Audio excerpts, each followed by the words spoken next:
पिछले 100 साल में अमेरिका ने जिस तरह की तरक्की नहीं देखी है, ग्रोथ नहीं देखी है, मेरा प्लान अमेरिका को उस दिशा में लेकर जाने का।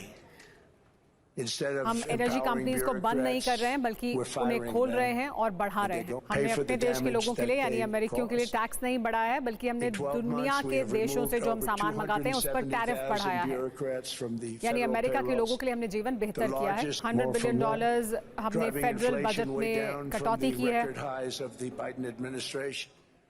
और इसका फायदा अर्थव्यवस्था को हुआ है। यूरोप के अलावा अमेरिका के लोगों के लिए हमने बहुत से कदम उठाए हैं। ओवरटाइम पर टैक्स कट किया है, हमने फूड स्टैम्प्स कम किए हैं। अमेरिका के लोगों के लिए हम बेहतर जीवन उन्हें कैसे दे सकते हैं, उस दिशा में तेजी से काम कर रहे हैं। अगर हम एक नया कानून बनाते हैं तो हम उसकी तुलना में 10 कानून खत्म करते हैं। 129 कानून खत्म करने तक भी हम पहुंच चुके हैं। हम $1 ट्रिलियन हर साल टैरिफ्स की वजह से नुकसान उठा रहे थे।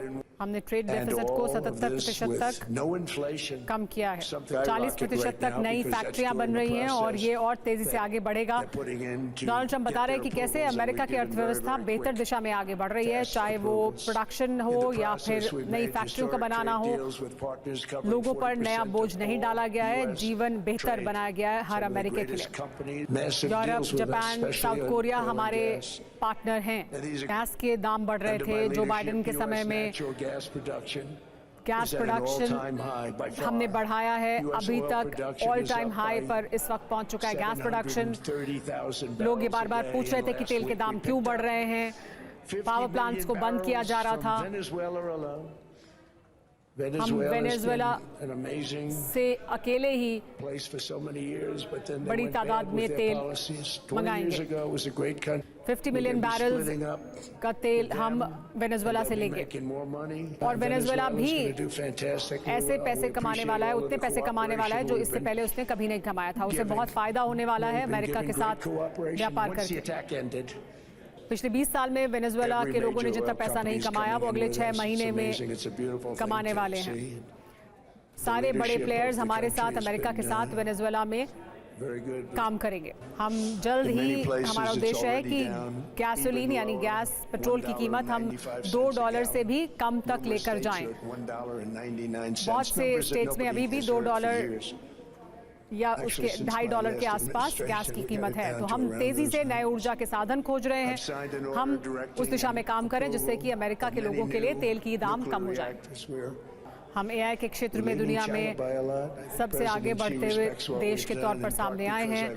हम न्यूक्लियर एनर्जी के क्षेत्र में भी तेजी से आगे बढ़ रहे हैं। न्यूक्लियर एनर्जी का मैं पक्षधर नहीं था, लेकिन अब हम न्यूक्लियर एनर्जी के क्षेत्र में भी आगे बढ़ रहे हैं और वो हमें ऊर्जा सुरक्षा प्रदान कर रहा है।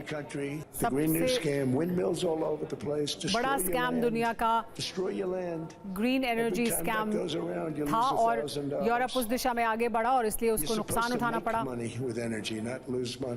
हमें एनर्जी के साथ, ऊर्जा के साथ पैसे बनाने हैं। ऊर्जा के क्षेत्र में पैसे का नुकसान नहीं उठाना है। जर्मनी अब 2017 में जितनी बिजली उत्पादन कर रहा था, अब उससे लगभग 22% से कम बिजली उत्पादन कर रहा है। ग्रीन एनर्जी दुनिया का सबसे बड़ा स्कैम है। मैं चाहता हूं कि यूके अच्छा करे, मैं चाहता हूं कि यूरोप दुनिया में तरक्की करे और तेजी से ऊर्जा के क्षेत्र में भी तरक्की करे। वो नॉर्थ सी पे बसे हुए हैं, उनके पास ऊर्जा का सबसे बड़ा स्रोत मौजूद है, लेकिन एनवायरमेंटल क्लियरेंसेस की वजह से वो कंपनियों को ड्रिल नहीं करने देते हैं, वो ऊर्जा की तलाश नहीं कर रहे हैं और इस वजह से वहाँ पर एनर्जी के प्राइसेस बहुत ज़्यादा हैं और उत्पादन वो कम कर रहे हैं। चाइना बहुत स्मार्ट है, वो दुनिया को विंड फार्म्स बनाकर बेच रहे हैं, लेकिन खुद वो विंड फार्म नहीं बनाते हैं।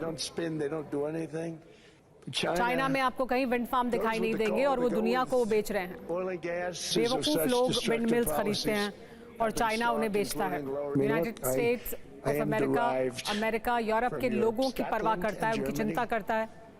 हमारा जो रिश्ता है एक सभ्यता के तौर पर यूरोप के साथ, हम उसमें गहरा विश्वास रखते हैं। मैं खुद व्यक्तिगत तौर पर एक गहरा रिश्ता रखता हूं यूरोप के साथ।